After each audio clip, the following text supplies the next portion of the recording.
Hello guys, welcome back to my channel. आज मैं आपको बताऊंगी कि कैसे हम अपने एमएस एक्सेल में किसी भी नंबर को ऐड कर सकते हैं। उसके लिए मैं यहाँ पे डेटा लिखूंगी।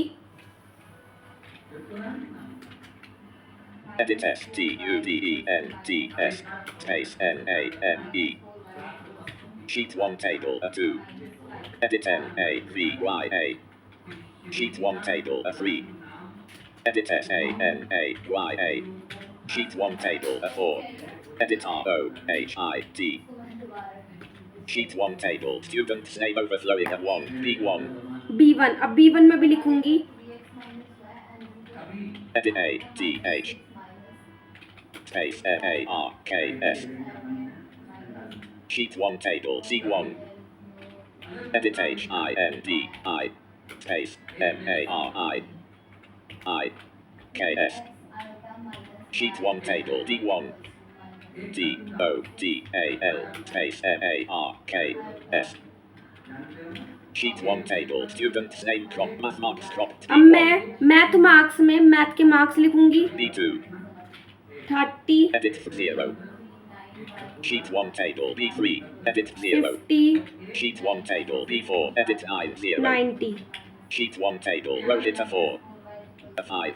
Rotate a 90 B4. Math marks cropped B1. Hindi marks cropped C1. अब मैं इसमें हिंदी के मार्क्स C2. लिखूंगी। 60 Edit 6. 0. Sheet 1 table. Edit 0. 50 Sheet 1 table. 90 Edit 0. Sheet 1 table. Hindi marks cropped. Total marks अब मैं टोटल मार्क्स में आ जाऊंगी। अब मेरे को क्या करना है, अब मेरे को दोनों सब्जेक्ट के मार्क्स जोड़ने हैं। पहले स्टूडेंट के दोनों सब्जेक्ट के मार्क्स जोड़ने हैं। मैं कैसे जोड़ूंगी? D2.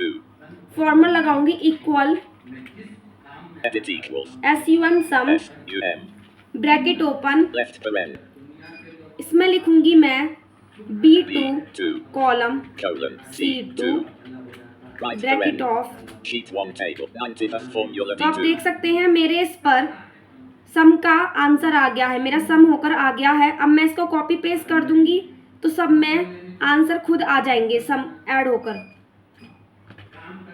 कॉपी पेस्ट करने के लिए मैंने यहाँ पे कंट्रोल C करा और उसके बाद मैं इसको सिलेक्ट करूंगी शिफ्ट डाउन एरो से जहाँ तक मेरे को कॉपी करना है।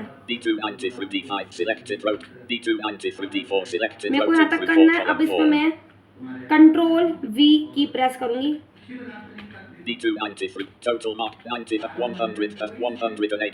तो आप देख सकते हैं मेरा सम आ गया है।